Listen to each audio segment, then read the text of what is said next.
नमस्कार। बहुत स्वागत है आपका। होलिका दहन की रात को दीपावली, नवरात्र और शिवरात्रि के समान ही महत्व प्रदान किया गया है हमारे शास्त्रों में। और अगर हम शास्त्रों की माने तो इसे 4 महारात्रियों में से एक बताया गया है। यह ऐसी रातें हैं जब आप अपने सोए हुए भाग्य को जगा सकते हैं।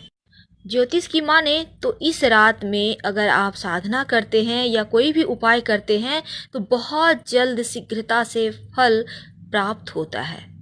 होलिका दहन की रात वैदिक विधि विधान के अनुसार कुछ उपाय किए जाएं तो आर्थिक परेशानी के साथ साथ बहुत सारे समस्याओं से आप मुक्त हो सकते हैं। दोस्तों, ये कटु सत्य है।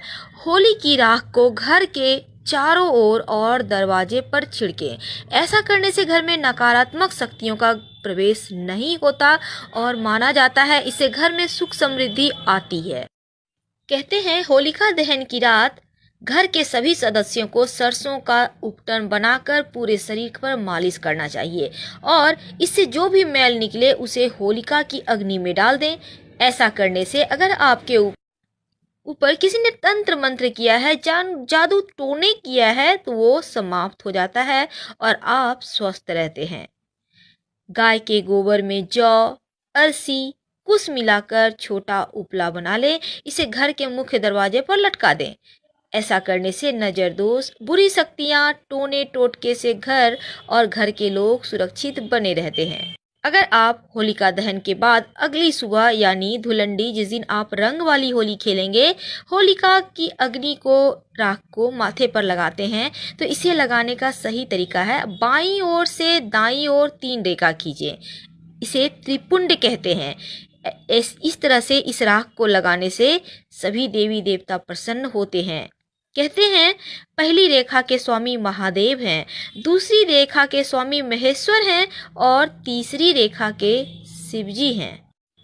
कहते हैं जिस प्रकार दीपावली में दीपों की उष्णता और तेल की गंध से चातुर्मास से संचित कीटाणुओं का नाश होता है, उसी प्रकार शीतकाल में संचित कीटाणुओं का नाश होलिका जलाने से उत्पन्न गहरे अग्निताप और अबीर गुलाल की गंध से दूर होता है।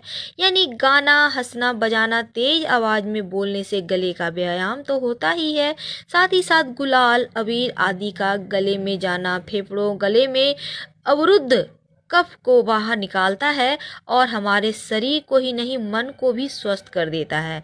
यानी कि ये स्वास्थ्य की रक्षा के लिए वैज्ञानिक दृष्टि से भी बहुत ही ज़्यादा अनुकूल है। दोस्तों, हम बात कर रहे हैं होलिका के राख से अचूक उपाय की। तो आइए सबसे पहला उपाय हम जानते हैं। अगर आपके पति या पत्नी किसी और के संपर्क में रहते हैं यानी एक्स्ट्रा मैरिटल अफेयर वगैरह है तो ऐसे में आप होली पर 7 सामग्री आपको जलती होलिका में अग्नि में डालना है और 7 बार परिक्रमा करना है होलिका की अग्नि की। और परिक्रमा करते समय एक गोमती चक्र अपने पति का नाम लेकर आग में डाल दें। ऐसा करने से महिला का पति उसके पास वापस लौट आता है। और उन 7 चीज़ों में बहुत सारी चीज़ें, सरसों वगैरह आपको दुकान पे मिल जाएगा होलिका में अग्नि में डालने के लिए, वो आपको सामग्री भेंट करनी है और एक गोमती चक्र आपको जरूर डालनी है। यदि आपको ऐसा लगता है कि किसी ने आपके ऊपर तांत्रिक प्रयोग करवा दिया है तो आप होली का दहन होगा उस समय देसी घी में 2 लौंग, एक बतासा, एक पान का पत्ता और थोड़ी सी मिश्री, इन सभी वस्तुओं को होली जलने वाली आग में डाल दें। अगले दिन होली की राख को चांदी के ताबीज में भरकर गले में धारण करें। तांत्रिक प्रभाव दूर हो जाएगा, आप उससे मुक्त हो जाएंगे। अगर कोई व्यक्ति आपका धन ले लिया है, वापस नहीं कर रहा है तो आप क्या करेंगे? अनार की लकड़ी से उसका नाम लिखकर होलिका माता से अपने धन वापसी का निवेदन करते हुए होली की अग्नि में आपको गुलाल छिड़कते हुए डाल देना है। ऐसा करने से आपका धन वापस मिल जाएगा। यदि आप किसी से शत्रुता समाप्त करना चाहते हैं, आप चाहते हैं अब आप पति पत्नी हैं, भाई बहन हैं, तो क्या करेंगे? होलिका दहन के वाले स्थान पर अगले दिन यानी होली वाले दिन आप रात में जाइए अंधेरा होने के बाद और होली जलने वाले स्थान पर अनार की लकड़ी से उस व्यक्ति का नाम लिख दें और फिर उसे बाएं हाथ से मिटा दें और उस स्थान की थोड़ी सी राख लाकर अगले दिन उस व्यक्ति के सर पर डाल दें। ऐसा करने से वो व्यक्ति आपके वश में हो जाएगा और शत्रुता भूल जाएगा। यदि आपके जन्मपत्री में कोई ग्रह दोष है तो ऐसे में आप होलिका दहन के समय में देसी घी, 2 लौंग, 1 बतासा, 1 पान का पत्ता, इन सभी वस्तुओं को आग में डाल दें। ऐसा करने से आपका दोष समाप्त हो जाएगा और उसके बाद अगले दिन राख लाकर थोड़ा सा बहते हुए जल में प्रवाहित करना मत भूलिएगा। यदि आपको सरकार से कोई हानि हो रही है या कोई बाधा आ रही है सरकार की तरफ से जॉब के चक्कर में या कोई भी चक्कर में, तो आप होलिका के उल्टे फेरे लें और प्रत्येक फेरे की समाप्ति पर आग की जड़ जलती हुई होलिका में फेंकें। ऐसा करने से आपको सरकार से मिलने वाली बाधाएं दूर हो जाएंगी।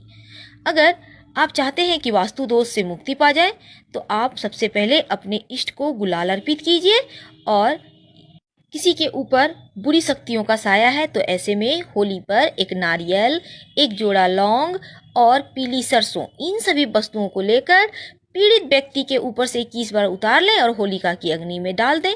सारी ऊपरी बला उतर जाएगी। यदि आपको बार बार आर्थिक हानियां हो रही हैं, व्यापार में घाटा हो रहा है, तो ऐसे में होलिका दहन की शाम को अपने घर के मुख्य द्वार की चौखट पर 2 मुखी आटे का दीपक जलाइए और थोड़ा सा गुलाल छिड़क दें। ऐसा करने से आर्थिक समस्या दूर होती है। और आपके घर में यदि छोटा बच्चा है, बार बार नज़र दोष का शिकार हो जा रहा है, तो आप क्या करेंगे? जलती हुई होली की अग्नि में देसी घी में 2 लौंग, 1 बतासा, 1 पान का पत्ता, सभी वस्तु डाल दें और अगले दिन होली की राख लाकर तांबा या चांदी के ताबीज में भरकर काले धागे में बांधकर बच्चे को धारण करा दें या उनके पॉकेट में, पर्स में रख दें। नज़र दोष नहीं लगेगा। होलिका दहन की राख अगले दिन सुबह लाकर घर में रख दें इस जगह। आज होलिका दहन है और कल आपको ये राख लानी है। कल सुबह अर्ली मॉर्निंग उठकर जाइएगा और चुपके से ले आइएगा, जैसे कोई आपको टोके नहीं, इस बात का ध्यान रखिएगा। ये जो राख है बहुत ज़्यादा चमत्कारी राख है। अगर इसकी तुलना हम करें कि ये एक तरह से जैसे हम गंगा जल को पवित्र मानते हैं, ठीक उसी प्रकार ये राख भी बहुत पवित्र है और इसमें दी गई सभी चीज़ों की आहुतियाँ बहुत मायने रखती है। ये अपने आप में सुख समृद्धि दिलाने वाला है। जितने भी आप हिंदू भाई बहन हैं, ये राख घर जरूर लाइए और प्रेम से लाइए। ये पवित्र राख है, इसे लाकर घर में अच्छे से संभाल कर रखिए। आपको करना क्या है? पूरे परिवार के सदस्य को जब सब कोई फ्रेश हो जाए, तिलक लगाइए। होलिका दहन के दूसरे दिन रंग वाली होली खेली जाती है, लेकिन इस दिन आप तिलक जरूर लगाइए। इससे आप टोने टोटके नज़र दोष से भी बचे रहेंगे, स्वस्थ भी रहेंगे और इस चमत्कारी राख के कारण आपका भाग्योदय होगा, ग्रहों का दुष्प्रभाव समाप्त होगा।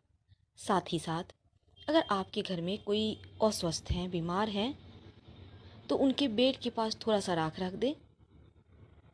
अब सबसे अहम चीज, आपको धन की वृद्धि करने के लिए ये राख का क्या करना है? एक कपड़े में रेड कलर का कपड़ा ले लें, उसमें ये राख रख लें और अच्छे से बांध लें। उसके बाद इस कपड़े को अपने धन रखने वाले स्थान पर रख दें। अब ये पोटली आपकी धन में वृद्धि करेगी, अनावश्यक खर्चे भी नहीं होंगे और तमाम तरह के जो आपके अब तक दवाइयों पे खर्च हो रहे थे, पता ही नहीं चल रहा था पैसा कहाँ चला जाता है, बरकत क्यों नहीं होती है, घर में कलह क्लेश क्यों रहते हैं, वाद विवाद जैसी समस्या, बच्चे सेटल क्यों नहीं हो पा रहे हैं, विवाह क्यों नहीं तय हो पा रहा है, इन सभी चीज़ों से आपको मुक्ति मिल जाएगी। आप इसका प्रयोग जरूर कीजिए, प्रेम से ले आइएगा। बहुत श्रद्धा की चीज़ है। कहते हैं न मानो तो भगवान, न मानो तो पत्थर। बस वही चीज़ है यहाँ भी। आप श्रद्धा और प्रेम दिखाएंगे, बरकत होनी ही है। ये 100% सच है। अब तक आप अनजान हैं तो अब जान लें और इसका उपयोग करें। हम फिर मिलेंगे नए टॉपिक के साथ। धन्यवाद।